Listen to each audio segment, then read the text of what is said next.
자, 오늘 고린도전서 3장 보겠습니다. 9절까지 했습니다. 다시 8절 말씀부터 보겠습니다. 8절. 고린도전서 3장 8절. 이제 심는 자와 물 주는 자는 하나니라. 어떤 면에서 하나예요? 하나님께 쓰임 받는다는 점에 있어서 하나입니다. 심는 자, 물 주는 자. 복음을 심었어요. 바울 사도가. 또 구원받은 성도들에게 물을 주었습니다. 아폴로가. 모두가 다 하나님의 동역자예요. 그래서 9절 말씀에 우리는 하나님과 함께 일하는 동역자들이라고 말씀하고 있어요. 자, 하나님과 함께 일을 한다. 밑줄치고 기억할 필요가 있습니다. 동역자들인데 하나님과 함께 일을 한다 이거예요. 코워커라고 하죠. 또 펠로 워커 이렇게 또 부르기도 합니다. 하나님과 함께 일하는 동역자들이라. 너희는 하나님의 경작지요 하나님의 건축물이라. 하나님의 경작지, 씨를 뿌리고 물을 준다 이거예요. 또 하나님의 건축물, 기초를 세우고 또 세운 그 기초석 위에 건축물을 올리는 거죠. 그래서 10절 말씀에 내게 주신 하나님의 은혜에 따라 내가 현명한 건축가와 같이 기초를 닦았더니 라고 했어요. 어떤 기초를 닦았는가? 다른 사람이 그 위에 지으니라. 그러나 각 사람은 그 위에다 어떻게 지을지 주의해야 할 것이라. 기초를 닦았다라고 해요. 어떤 기초인가? 그 닦아놓은 기초가 11절 말씀에서 제시가 되는데 예수 그리스도시라고 말씀하고 있어요. 예수 그리스도 그 기초 위에 건물을 짓는 거예요. 건물을 올리는 것입니다. 자, 내가 현명한 건축가와 같이 기초를 닦았더니. 기초를 닦았다. 복음을 통해서 믿음을 갖게 했다는 거예요. 바울 사도가 기초가 아니고 그 기초를 닦았다라고 말을 해요. 여러분들 잠깐 에베소서 2장을 보세요.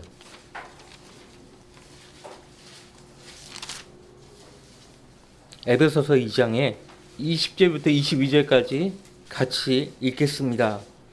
너희는 사도들과 선지자들의 기초 위에 세워졌으며 예수 그리스도께서 친히 기중한 모퉁이 돌이 되셨고 그분 안에서 건물 전체가 함께 알맞게 맞추어져 주 안에서 거룩한 성전으로 자라가며 또한 그분 안에서 너희도 성령을 통하여 하나님의 것으로 함께 지어져 가고 있는 것이니라.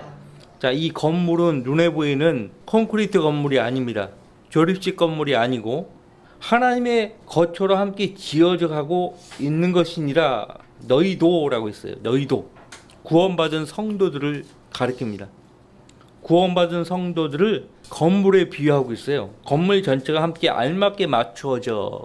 근데 이 건물의 기초가 누구예요? 예수 그리스도인데 사도들과 선자들의 기초 위에 세워졌다라고 하는데요. 잘 보셔야 돼요. 사도들과 선자들이라고 복수라고 나오잖아요. 복수. 성경에서 우리 믿음의 기초는 예수 그리스도 한 분뿐입니다. 근데 지금 여러 사람이 나오죠. 사도들과 선자들. 그러니까 이 사람들은 기초를 닦는데 하나님께 쓰임받은 사람들이에요. 그들이 기초가 아니에요. 만약 그들이 교회의 기초가 된다면 지금 여러 사도들과 여러 선자들이 나오지 않습니까? 복수형. 우리 믿음의 기초는 예수 그리스도 한 분뿐이에요. 그래서 구분을 하셔야 되고 이분들은 초석을 놓은 거예요. 예수 그리스도라는 기초를 놓는데 하나님께 쓰임받은 일꾼에 불과해요. 그러니까 그것을 잘 구별을 하셔야 돼요. 그러니까 사도들과 선자들이 전한 복음의 기반 위에 그런 뜻이에요. 다른 분들에게 왜 성경에 이 기초는 예수 그리스도라고 바울 사도와 베드로가 그렇게 말을 하고 있는데 왜 에베소서 2장에서는 너희는 사도들과 선자들의 기초 위에 세워졌다고 말을 하고 있는가? 이 말은 사도들과 선자들이 전한 복음의 기반 위에 교회가 세워졌다는 말이다. 예수 그리스도라는 기초를 세우는데 이 사도들과 선자들이 하나님께 쓰임 받았다. 그렇게 설명을 해주면 되는 거예요. 그러니까 베드로나 바울 같은 사도들, 그 사도들이 기초가 되어서 교회가 세워진 것이 절대 아닙니다. 그들은 기초를 놓은 건축가들에 불과해요. 바울 사도가 지금 본문에서 내가 현명한 건축가와 같이 기초를 닦았더니 이렇게 말하고 있어요. 예수 그리스도라는 기초를 닦는데 하나님께 쓰임받은 사람들이에요. 자, 사도들과 선지자들의 시대는 이미 지났습니다. 지금 사도들이 있어요? 선지자들이 있어요? 없잖아요.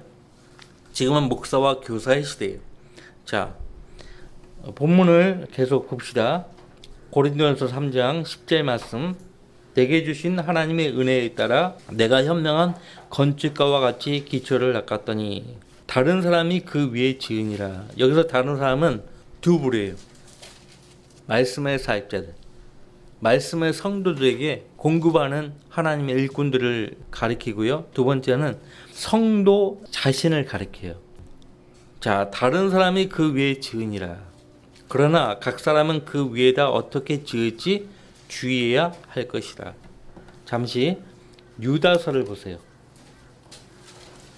어떻게 지을지 주의해야 한다. 그렇게 말을 하죠. 사도 유다는 이렇게 말합니다. 거기 유다서 16절 이들은 원망하는 자들이요 불평하는 자들이요 그들의 정욕에 따라 행하는 자들이라. 또 그들의 입으로는 과장하는 말을 하고 유익을 위해 사람들의 외모를 칭찬하는 자들이라. 거짓 교사들에 대해서 경고하는 것이에요. 그러나 사랑하는 자들아 너희는 우리 주 예수 그리스도의 사도들이 이전에 말한 말씀들을 기억하라고 했죠. 그리고 20절 말씀을 같이 읽어봐요.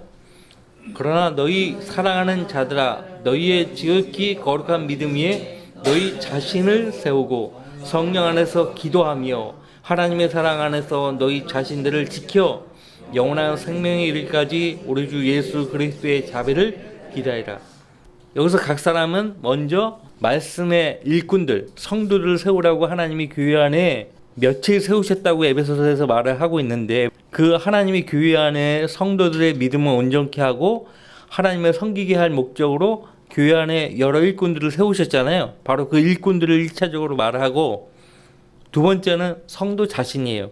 성도 자신이라고 할 때 유다서 1장 20절 말씀을 기억하세요. 자, 여러분 자신의 몫이에요. 여러분 자신을 세울 때에 어디에서 세우라고요? 너희의 지극히 거룩한 믿음 위에 너희 자신을 세우라. 그리고 성령 안에서 기도하며 중요해요. 그러니까 말씀을 열심히 읽고 공부하고 묵상하는 것까지는 잘 하는데 기도의 삶이 없어. 아무 의미 없는 거예요. 하나님의 사랑 안에서 너희 자신들을 지키는 것도 여러분 자신의 몫이에요. 누가 지켜주지 않아요. 영원한 생명의 일까지 우리 주 예수 그리스도의 자비를 기다리라. 히브리서부터 요한계시록까지는 교리적으로 누구를 대상으로 쓰여진 책이에요. 1차적으로 환난을 통과하는 유대인 성도들이에요. 그들은 구원과 영원한 생명이 율법에 순종을 해야만, 끝까지 예수님께 대한 믿음을 지켜야만 보장이 돼요. 언제든지 그들이 예수 그리스도에 대한 믿음을 저버리고 하나님의 계명에 순종치 아니하면 떨어져 나갈 수 있어요. 히브리서 6장과 10절 말씀에서 경고한 것이 그것이죠. 여기서 이제 우리 입장에서 교회 시대에 구원받은 성도들 입장에서 21절 말씀을 대한다면 영원한 생명에 이르기까지 어떻게 말할 수 있어요? 예수 그리스도와 함께 한나라에 이르기까지. 그렇게 그렇죠. 뭘 어떻게 대입을 해도 우리가 예수 그리스도를 통해서 하나님 아버지께 갈 때까지 그렇게 생각하시면 되겠고요. 자, 다시 본문 고린도전서 3장 10절 말씀으로 돌아오셔서 바울 사도가요 복음 전파를 통해서 기초를 닦은 거예요. 그 기초가 바로 예수 그리스도예요. 근데 각 사람은 그 위에다 어떻게 지을지 주의해야 할 것이다. 주의하는데 아까 유다서 1장 말씀 봤고요. 자, 어떻게 지을지 주의해야 할 것이다. 우리는 조만간 예수 그리스도 앞에 서서 심판을 받게 돼 있어요.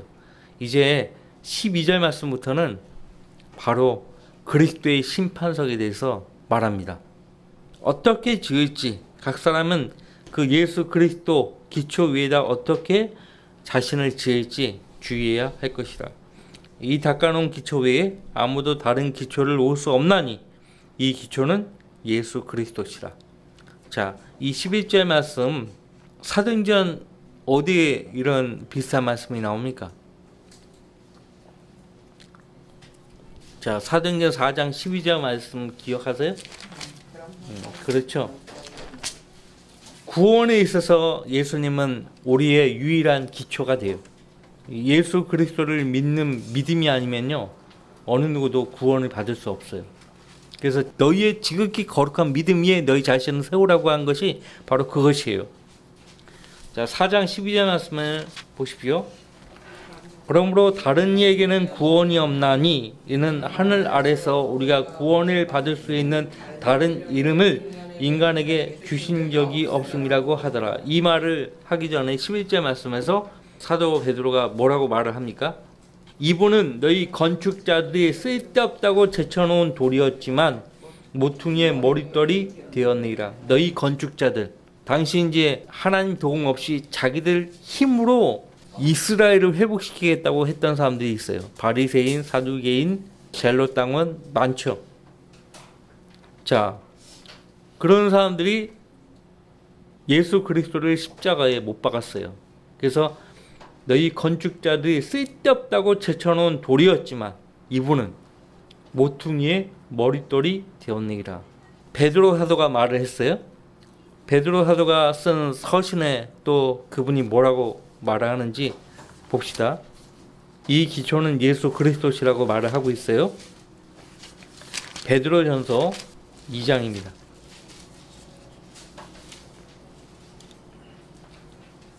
같은 말을 하고 있죠. 4절. 사람들부터는 정녕 버림받았으나 하나님께는 택하심을 받은 귀중한 산돌이신 그분께 나와서 너희도 산돌로서 영적인 집으로 지어지고 예수 그리스도로 인하여 하나님께서 기뻐하실 영적인 재물들을 드리는 거룩한 제사장이 되느니라. 8절. 또 넘어지게 하는 돌과 거치는 반석이 되었으니 곧 불순종함으로 말씀에 걸려 넘어지는 자들에게니라. 그들은 또한 그렇게 되기로 정해졌느니라. 산 돌들로서 영적인 집으로 지어지고 산 돌이신 그분께 나와서, 산 돌이신 그분께 나오면 그분을 통해서 영원한 생명 얻는 거예요. 죽어가는 죄인들이 예수님을 믿어서요, 영원한 생명 얻는 거예요. 우리가 산 돌이신 그분께 나왔잖아요. 그리고 영적인 집으로 지어지는 산 돌들이 된 거예요. 우린 산 돌이 아니고 산 돌들 가운데 하나예요. 지금 베드로 사도와 또 사도 바울 어떻게 이렇게 같을 수 있어요? 동일한 영이 내주한 거예요. 분명히 바울 사도나 베드로가요, 이 기초는 예수 그리스도시라고 말하고 있어요. 고린도전서 3장 12절. 이제 누구든지 이 기초 위에 금이나 은이나 보석이나 나무나 짚이나 구루토기로 지으면, 이 기초 위에, 이 기초가 누구라고 했어요? 예수 그리스도. 예수 그리스도 위에 금이나 은이나 보석이나 나무나 짚이나 구루토기로 지으면. 그래서 이제 성도 각 개인 또 하나님의 일꾼으로 부르심 받은 동역자들 다 적용되는 거예요. 사역을 한다. 성경의 원칙대로 사역했다. 그러면 상을 받는 거예요. 각 사람은 그 위에다 어떻게 지을지 주의해야 할 것이라고 했는데, 무엇을 주의해야 하는 것인가? 바로 우리 모두가 다 그리스도의 심판석 앞에 서게 된다는 사실이에요. 이것을 주의하라 이거예요. 성경에 많은 교리 가운데요, 구원받은 성도들을 위한 가장 위대한 교리가 있다면 그것은 바로 그리스도의 심판석에 대한 교리예요. 예수님에 대한 말씀이 많이 나오지만은 예수님이 다시 오신다는 것을 알고 소망 가운데 살아가는 성도들에게 실질적으로 갖는 그 중대성이라는 것은 그리스도의 심판석에 있다는 것이에요. 지금 본문에는요, 그리스도의 심판석이라는 말이 나오지 않아요. 고린도전서 3장 어디에도 그리스도의 심판석이라는 말 자체가 나오지 않아요. 그런데 단서가 되는 표현을 13절 말씀에서 찾을 수 있어요. 각 사람이 일한 것이 나타나게 되리니 그날이 그것을 밝힐 것이라. 그 날이에요.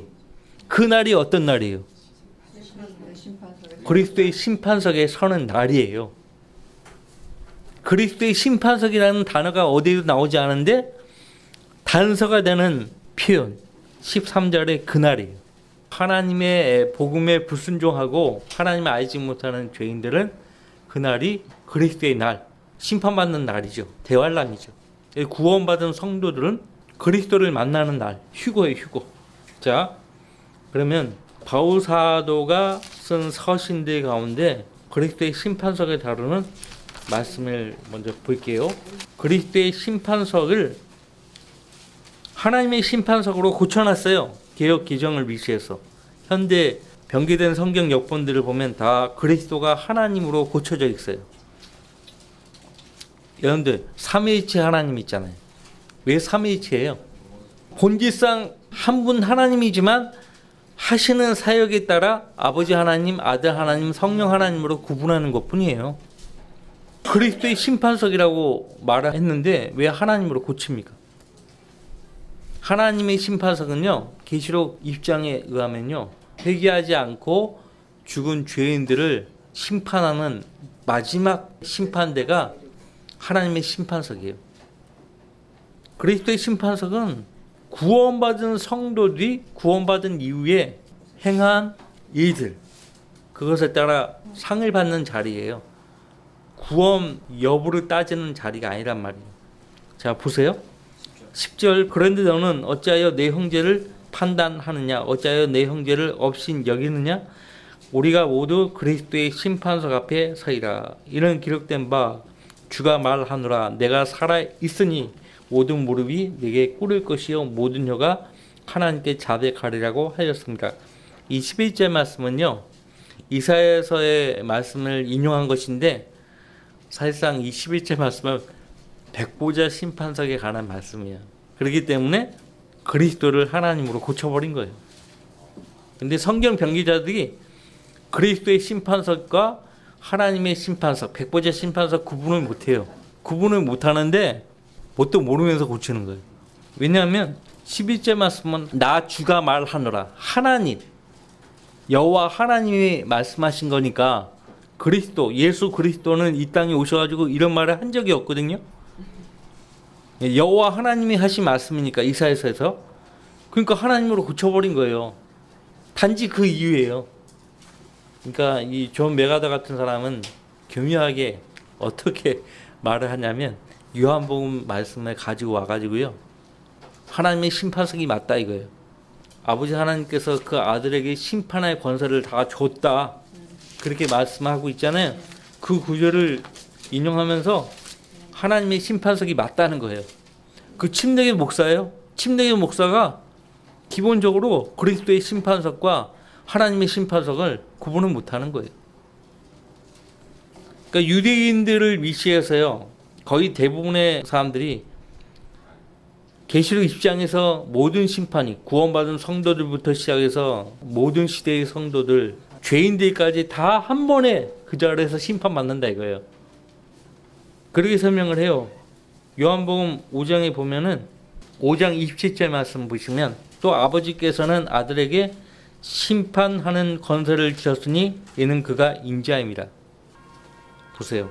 마지막 심판석에서 그 하나님이 바로 예수님이에요. 로마서 14장에서 바울 사도가 강조하는 것은 구원받은 성도들이 서는 그 자리, 바로 그리스도의 심판석을 말한다고. 비록 백보자 심판석에 관한 말씀을 인용한 것 뿐이지만 바울 사도가 말하고자 하는 그 심판은 그리스도의 심판석이에요. 빌립보서에서도 인용이 되고 있다는 걸 아셔야 돼요.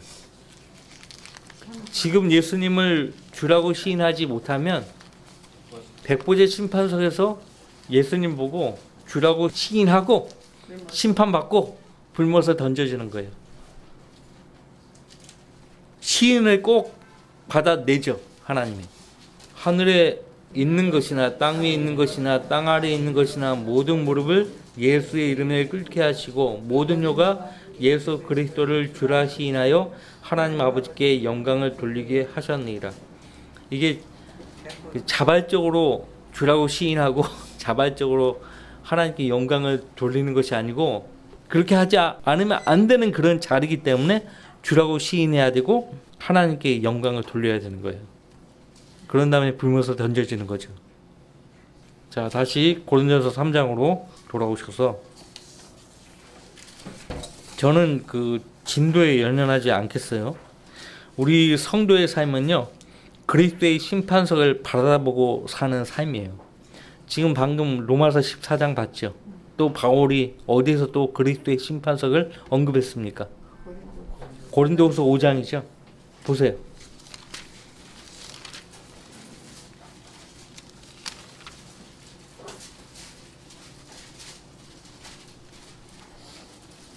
고린도후서 5장 10절 이는 우리 모두가 반드시 그리스도의 심판석 앞에 나아가서 선이든지 악이든지 각자 자기가 행한 것에 따라 자기 몸으로 행한 것들을 받을 것이기 때문이라.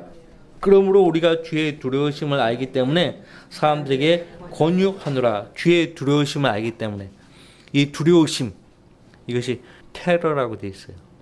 이거 공포 그 자체예요. 우리 성도들이, 구원받은 성도들이 그리스도의 심판석 앞에 설 때에 그 자리가 공포 그 자체라고요. 그리스도의 심판석 앞에 나아가서 우리 모두가 반드시, 예외 없어요. 구원받은 성도라면 모두가 예외 없이 반드시 그리스도의 심판석 앞에 나아간다 이거예요. 그 로마서 14장 끝까지 보지 않았는데 자신에 관해서 설명을 해야 한다라고 말을 해요. 자신에 관하여 설명하리라. 근데 거기에 하나님께 설명하리라 돼 있거든요. 그러니까 그리스도를 하나님으로 고쳐버린 거예요. 예수 그리스도가 하나님이신 것은 맞아요. 근데 백보자 심판과 그리스도의 심판석을 의도적으로 구분하기 위해서 다르게 표현하는 것이지 그 그리스도가 하나님인 건 맞아요. 그렇다고 해서 바울 사도가 그리스도의 심판석이라고 분명히 말한 것을 하나님으로 고치면 되겠습니까? 하나님께 설명하리라고 했으니까 하나님 맞다고 고치면 되겠어요? 안 되죠. 그러므로 우리 각 사람이 하나님께 자신에 관해 설명하리라. 자신에 관해서 설명을 해야 돼. 너는 그때 왜 그 일을 해야 했느냐? 너는 그때 왜 그 일을 하지 않아야 했느냐? 거기에 대해서 설명을 해야 돼요. 럭커만 목사님이 이런 말씀하셨어요. 우리 성도들이 그리스도의 심판석을 바라다보고 사는데 자나깨나 항상 자기 자신을 돌아봐야 한다. 다른 사람들을 쳐다볼 시간적인 여유가 없다. 그러니까 어떤 생각이나 어떤 일에 대해서 10번 생각하면 그리스도의 심판석에 섰을 때 10번 덜 손해본다. 10번 생각했기 때문에 덜 손해본다는 거죠. 20번 생각하면 20번 덜 손해본다는 거예요. 자, 이제 고린도전서 3장으로 돌아와서 이 기초 위에 누구든지 예외 없어요. 누구든지 여기 저를 위해서 다 포함되는 거죠. 누구든지 이 기초 위에 금이나 은이나 보석이나 또 나무나 짚이나 구루토기로 지으면이라고 되어 있죠. 첫 번째 금, 은, 보석. 그 다음에 나무와 짚, 구루토기 구분하고 있죠.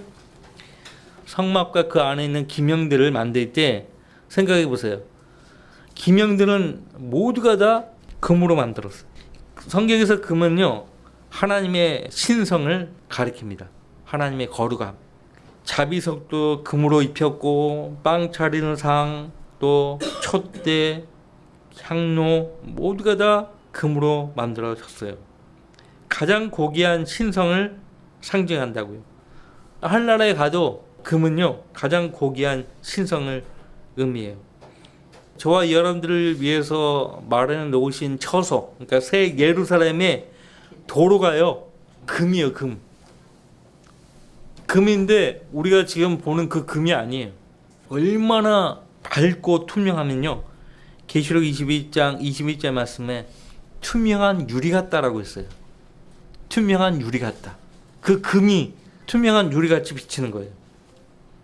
그 기초 위에 금으로 지으면, 금으로 진단 말이 무슨 말인가 하니까요. 우리 성도님들이 하나님께 예배를 드릴 때마다 하늘에 금을 쌓아 놓는다는 것이에요. 하나님의 신성을 가리키는 거니까요. 여러분들 가족 또 하고 있는 일들, 사업 그 어떤 것보다도 하나님을 최우선의 자리에 모시고요. 하나님을 최우선적으로 섬기면 그리고 하나님께 최고의 영광을 돌릴 때마다 여러분은 하늘에 금을 쌓아 놓는 겁니다. 진짜 내 자신을 위한 일이 무엇인가 한번 생각해 보세요. 진짜 나 자신을 위한 것이라면 그건 주님을 위해서 사는 것이에요. 그래서 예수님이 너희 자신을 위하여 땅에다 보물을 쌓아두지 말라고 했어요. 오히려 너희 자신을 위하여 하늘에다가 보물을 쌓아두라고 했어요. 너희 보물이 있는 곳에 너희 마음도 있느니라. 마태복음 6장 19절부터 22절까지의 말씀이에요. 자, 은은 뭐예요? 구속의 값을 치를 때 사용됩니다. 구속. 여러분들 민수기 3장에 보면요. 47절 말씀부터 49절 말씀까지 보면 구속할 돈이라는 표현이 나오고 사람들을 구속할 돈. 그 다음에 구속한 사람들이라는 표현이 나오는데 구속한 사람들을 초과한 수의 속전을 모세가 취하였다. 그렇게 말을 해요. 속전이 나오죠. 속전. 예수님이 마가복음에서 자기 몸값을 내어주려고 왔다라고 말씀하죠. 랜섬이라고 하는데 랜섬이 구약 성경에서는 속전이라는 말로 쓰입니다. 구속할 돈이에요. 그러니까 사람들을 값을 지불하고 사올 때 은으로 샀다고요. 성소의 세켈에 따라 지금 이스라엘은 화폐 단위가 세켈이에요. 세켈. 원래 세켈이 은입니다. 성소의 세켈, 은, 반 세켈 뭐 이렇게 쓰잖아요. 예수님이 유다 이스카리ot에 의해서 은 30개로 팔렸어요. 그런데 20세로부터 60세까지 남자의 경우는 50세겔로 구속하라고 말씀하고 있는데 예수님은 30세겔로 팔린 거예요. 여자의 경우는 30세겔이에요. 예수님 여자도 아닌데. 응? 그만큼 예수님을 가치 없게 본 거예요. 유다 이스카리오스. 근데 그렇게 되기로 예언되어 있어요. 자, 구약에서 사람의 속전을 은으로 지불했다는 것. 신약에 와서는 이 구속의 법칙이 바뀌었죠. 베드로전서 2장 18절 19절 말씀에 보면 이는 너희가 아는 바와 같이 너희가 너희 조상들로부터 전통으로 이어받은 너희의 허망한 행실에서 은이나 금 같은 썩어질 것들로 구속된 것이 아니라 흠도 없고 점도 없는 어린 양 같은 그리스도의 보배로운 피로 된 것이기 때문이니라. 이제는 사람을 살 때에 은이나 금으로는 아무 소용없어요. 흠도 없고 점도 없는 어린 양 같은 그리스도의 보배로운 피에 의하지 않고는 구속이 안 되는 거예요. 그래서 골로새서 2장 14절 말씀에 뭐라고 말씀하고 있어요? 그의 피를 통하여 구속 곧 죄들의 용서함을 받았느니라 그렇게 말씀하고 있어요. 그의 피. 근데 개혁성경, 개혁개정, 현대어 성경에서는 그의 피가 빠져 있어요. 수혈이 필요한 성경이다. 누가 그렇게 이야기하는데 피가 없어, 피가.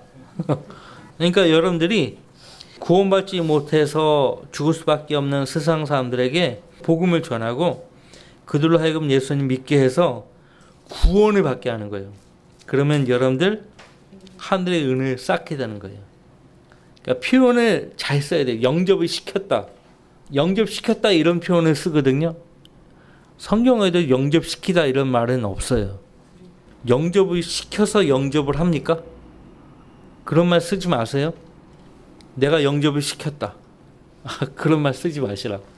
영접을 시켜서 영접하는 거는 가짜예요.